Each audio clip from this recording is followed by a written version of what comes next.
Emperor Aurangzeb banned the playing of a musical instrument called pungi in the royal residence for it had a shrill, unpleasant sound. Okay, so what the Emperor Aurangzeb did? Emperor Aurangzeb banned the musical instrument, and the name of that musical instrument is pungi in the royal residence. Okay, he banned the musical instrument named pungi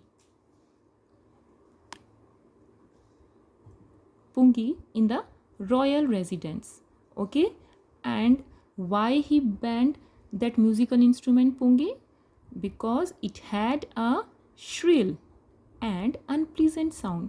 So कभी भी अगर आपके पास इस तरीके का कोई questions बन के आए कि why did emperor Aurangzeb ban pungi, ठीक है, तो because it had a shrill and unpleasant sound. आपको क्या याद रखना है? Only you have to learn only 2 words. Shrill means होता है एक शार्प साउंड, एक पैनी सी साउंड हो सकती है, ठीक है. जैसे पुंगी मतलब एक जो पुराने ज़माने में बीन बजाया करते थे, ठीक है, तो वो एक बड़ी वैसी आवाज़ आती थी ना, पी करके, तो उनको बड़ी वो शार्प साउंड लगती थी and that was a very unpleasant sound थी, ठीक है, मेलोडियस साउंड नहीं थी. तो you have to just learn 2 words, shrill and unpleasant sound. तो एम्परर औरंगजेब ने क्या किया? Emperor Aurangzeb banned the musical instrument pungi in the royal residence because it had a shrill and unpleasant sound. Clear? Good. Pungi became the generic name for reeded noisemakers. Pungi became the generic name for reeded noisemaker. Reeded noisemaker means होता है reeded noisemaker. देखिए reeded का आपको यहाँ पे मतलब भी बताया हुआ है. The definitions already have been given. The wind instruments which have reeds like the flute and the clarinet. Okay. So जितने भी विंड इंस्ट्रूमेंट्स होते हैं यानी जिनको फूक मार के बजाया जाता है, ठीक है, तो जितने भी इंस्ट्रूमेंट थे, रीडिंग इंस्ट्रूमेंट थे, तो when ever they making the like very unpleasant noise, तो उन सबको पुंगी कह दिया. एक कॉमन नेम, जेनरिक नेम्स मतलब क्या होता है? एक नाम दे दिया, कॉमन नेम दे दिया किसी ग्रुप को. तो जैसे हम किसी को चिढ़ाते हैं ना कभी कभी कि अरे क्यों पुंगी की तरह बज रहा है, मतलब एक अनप्लीजेंट साउंड क्यों निकाल रहा है. तो एक जेनरिक नेम पुंगी एक इंस्ट्रूमेंट का नाम था, बट अब जो लोग हैं, ठीक है, वो क्या करने लगे? पुंगी को एक जेनरिक नेम दे दिया उन्होंने for the readed noise maker, कि जो भी चीज़ें, जो भी विंड इंस्ट्रूमेंट जो होते हैं जिनको ब्लो करके बजाते हैं, वो जब एक अनप्लीजेंट साउंड करते हैं तो उनकी पुंगी बोला जाने लगा कि क्या पुंगी जैसा बजा रहा है, क्या पुंगी जैसा बोल रहा है. Clear? Few had thought that it would one day B revived, ठीक है, whether the Aurangzeb banned it, ठीक है, and found the sound of pungi is very shrill and unpleasant, but still there were few people who thought that one day जो pungi है that would be revived, ये दोबारा से आएगी कभी ना कभी, इस ये चाहे इम्प्रूव होके आएगी या whatever the way will be there, but कभी ना कभी जो है जो ये पुंगी है ये दोबारा से अस्तित्व में आएगी, ठीक है, ये रिवाइव्ड होगी. ऐसा नहीं है कि बैन हो गई है, कोई नहीं बजाएगा तो ये हमेशा के लिए ख़त्म हो गई.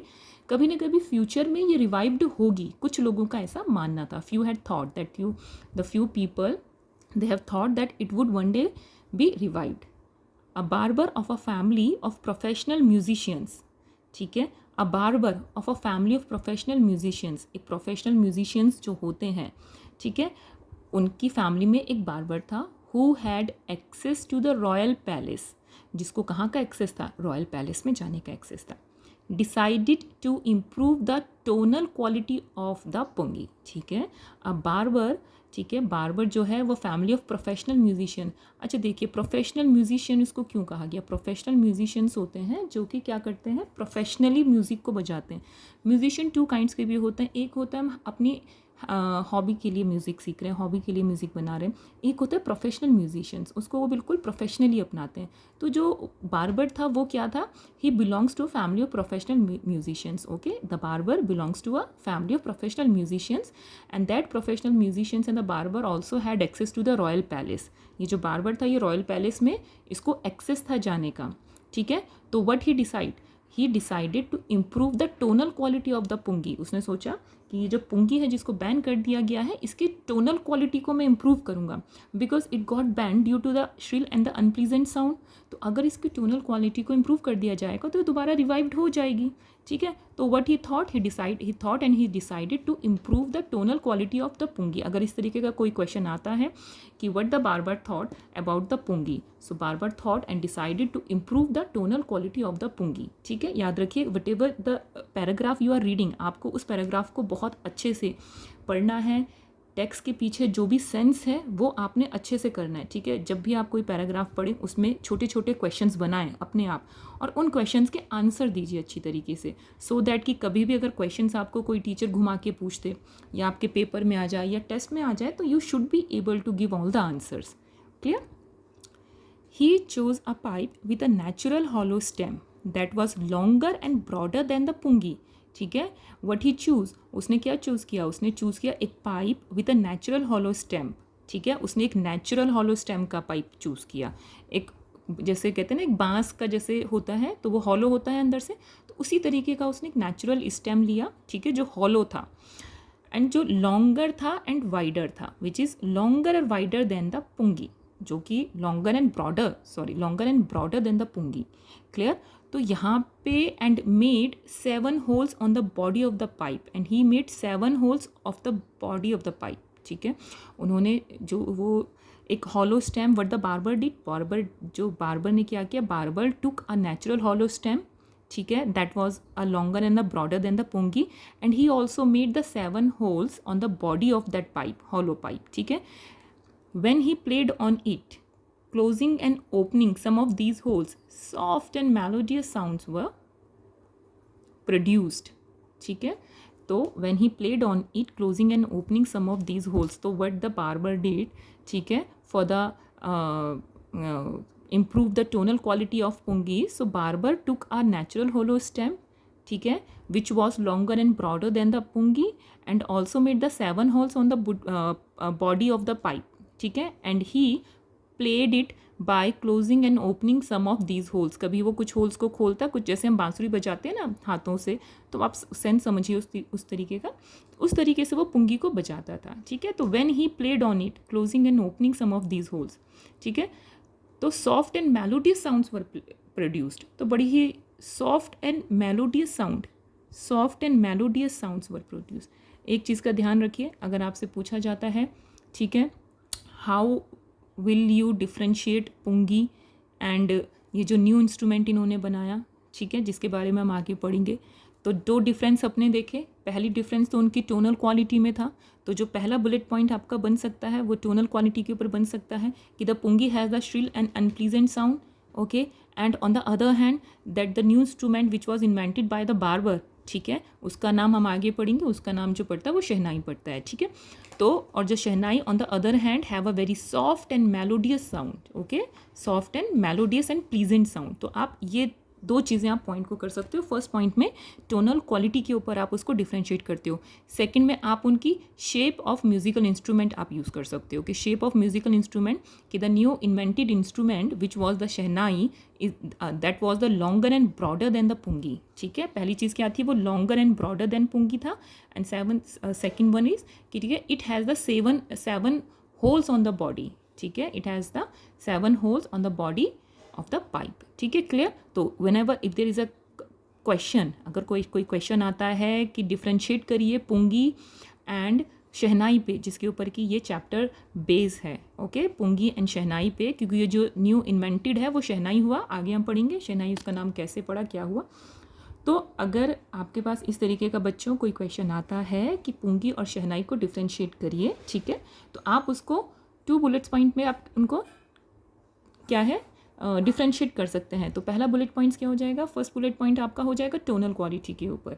ठीक है, टोनल क्वालिटी के ऊपर आप उसको पहले डिफ्रेंशिएट कर सकते हो कि उसकी जो टोनल क्वालिटी है पुंगी के, that is shrill and unpleasant, और जो आपकी न्यू इन्वेंटेड म्यूजिकल इंस्ट्रूमेंट की वॉइस है वो क्या है, soft melodious and pleasant voice है। क्लियर?